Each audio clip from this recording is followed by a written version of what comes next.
Is Tyler Lowrey. I am a senior in high school. I will be attending Valor Christian University after high school. Um, 18 years old, and that's it. Tell us how this got started. Like, what was it like in your childhood life for you?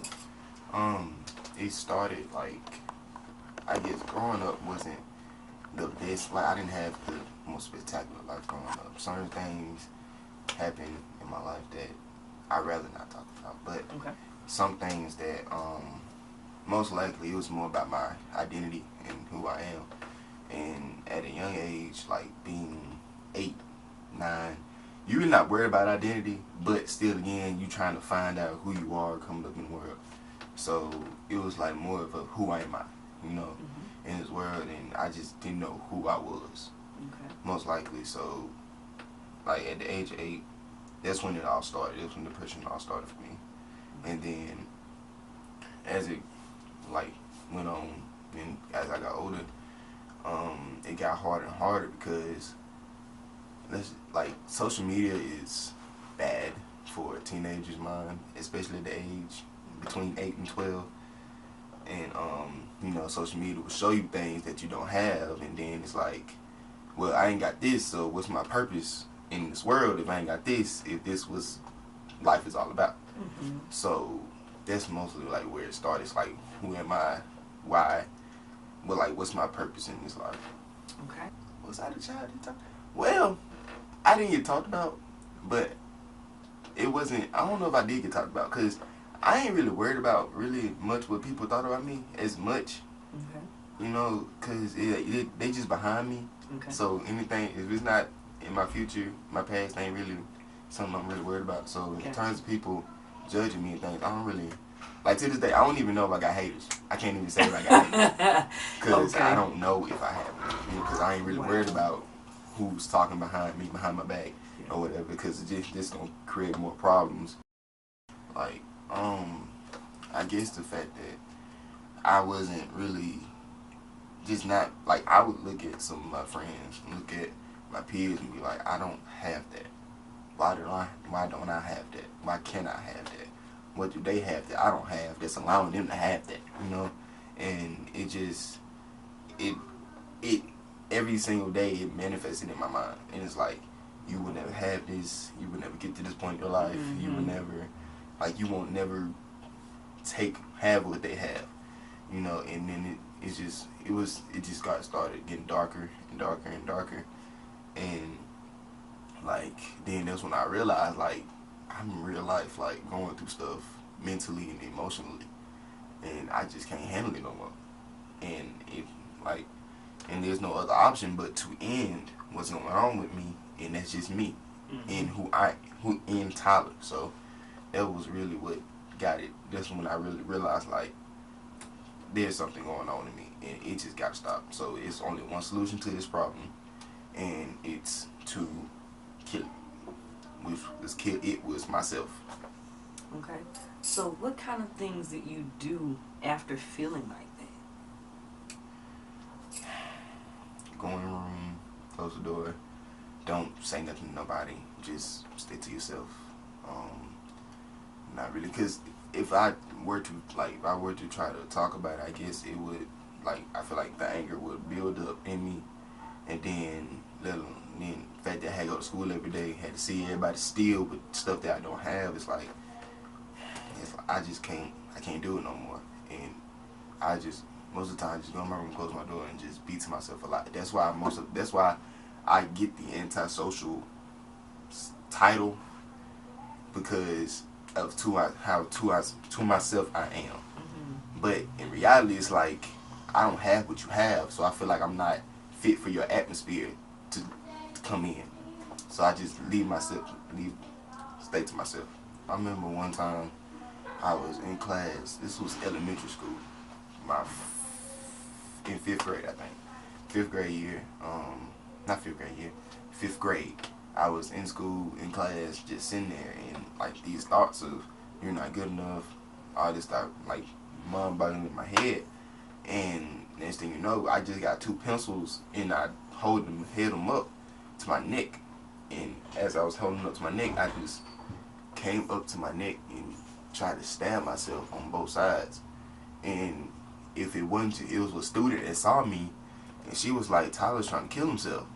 And of course, we all young, so didn't nobody really take that serious.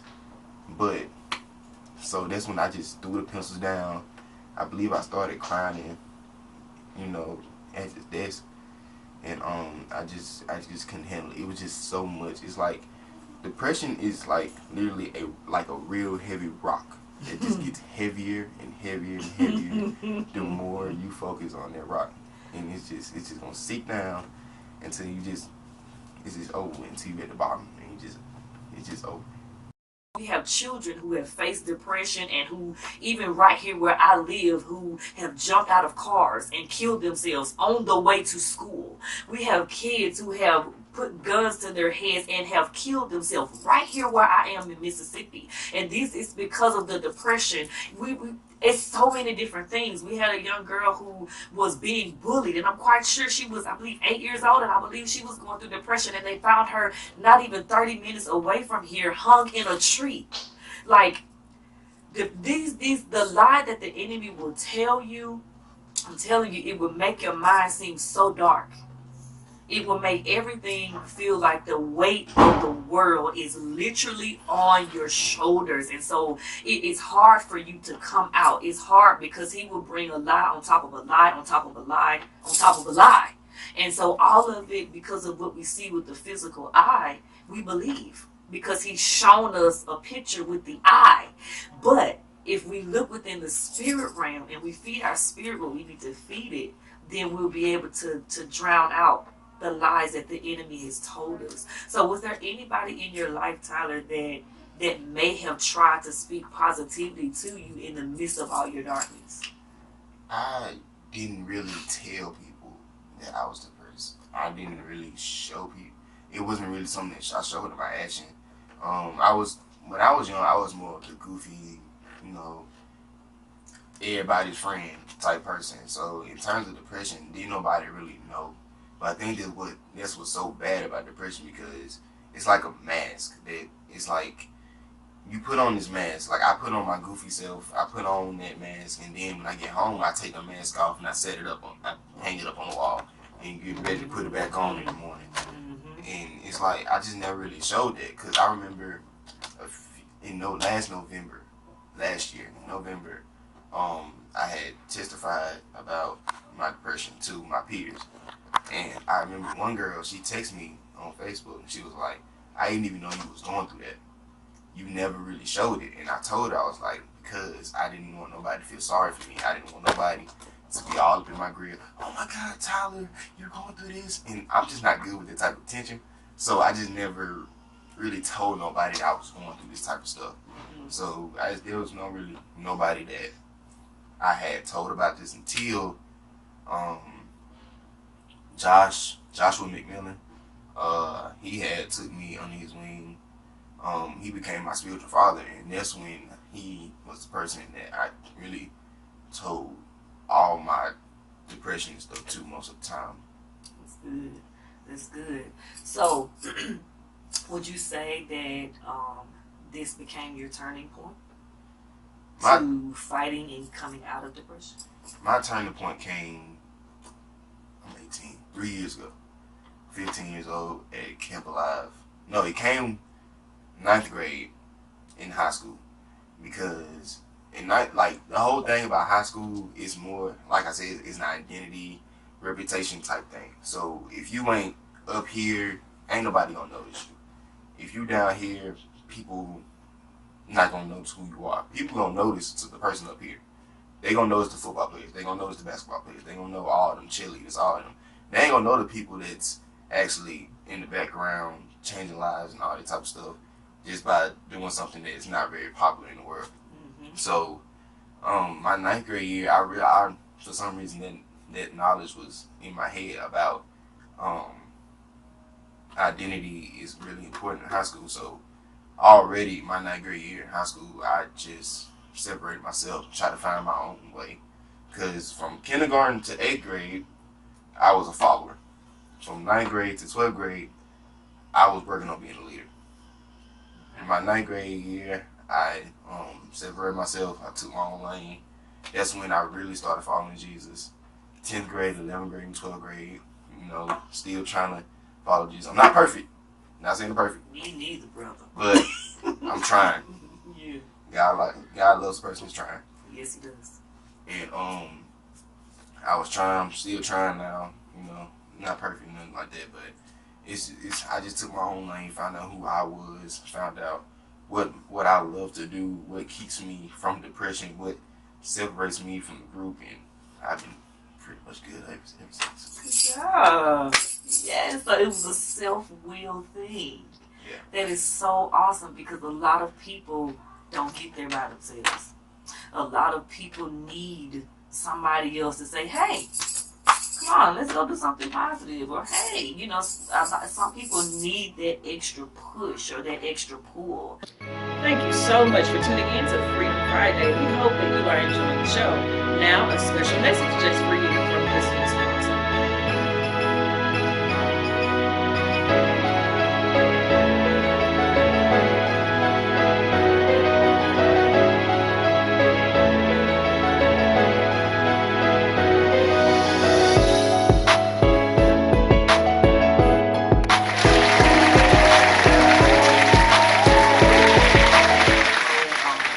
I remember even when I went to the clubs, they would tell me, what you doing in here? This ain't church. And I'm like, wow. And when I heard that, it stuck in my mind. They know who you are. You don't even know who you are. I was like, what? The enemy knows you, and you don't even know you. Ain't that something?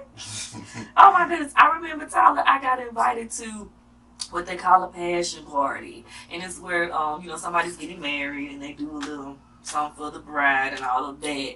And so there were things going on at the party, and the people were looking at me. Now, look.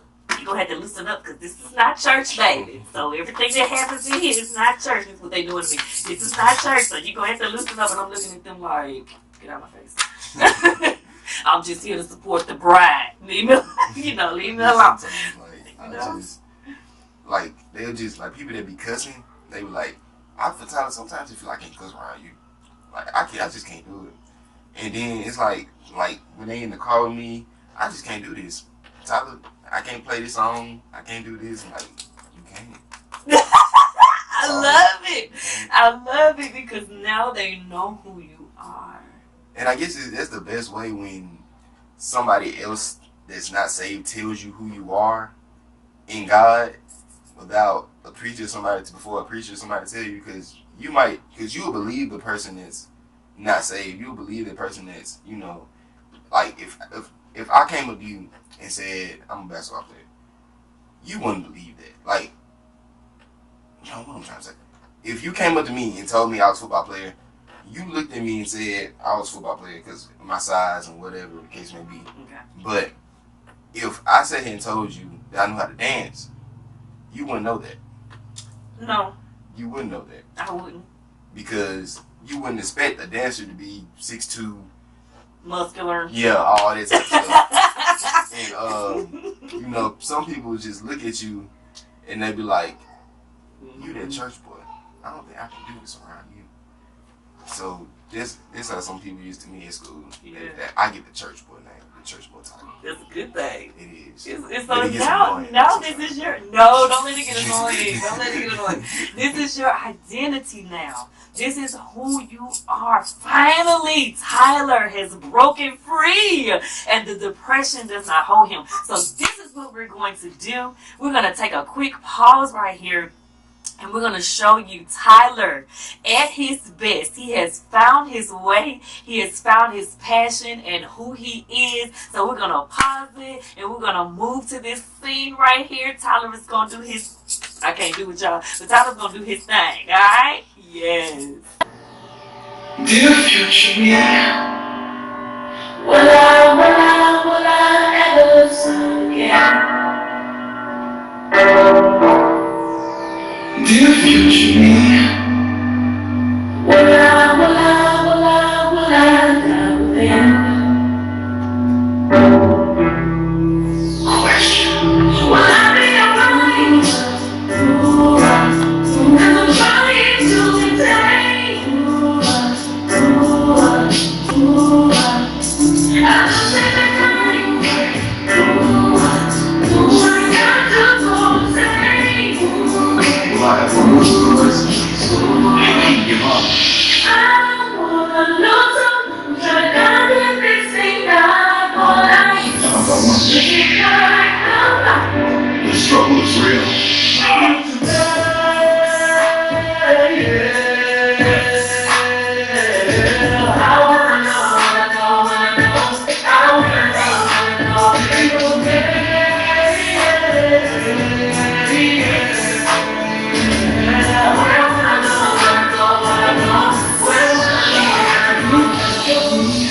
If I can be honest, do I even have a chance?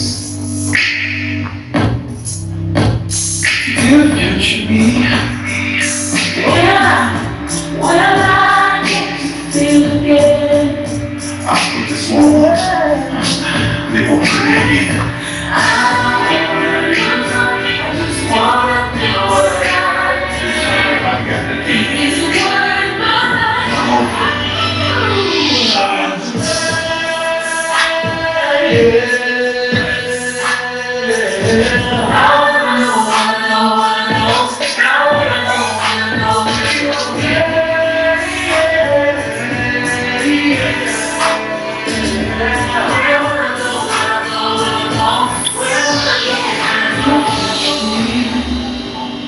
I can see the sun begin to rain. Dear future me, cause I let go of the pain and shame. Dear future me, finally I can see clearly now the rain is gone. Dear future me, I think I can make it now, the pain is gone. Dear future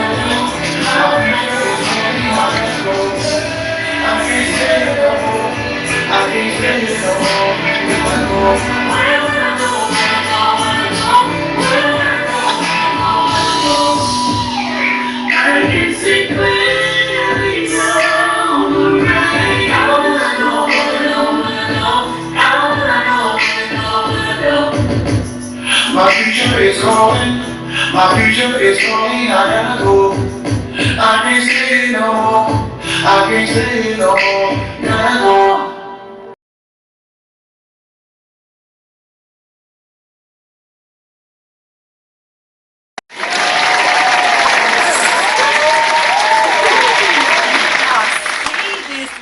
Oh my gosh, he has broken free. He is now walking in the dear future me. He is the future Tyler now, and I love it. So what we're going to do, y'all make sure you rewind it and watch it over and over and over again. Share it, like it, send some other people to watch. Tyler, as he has broken free from depression. He knows who he is now.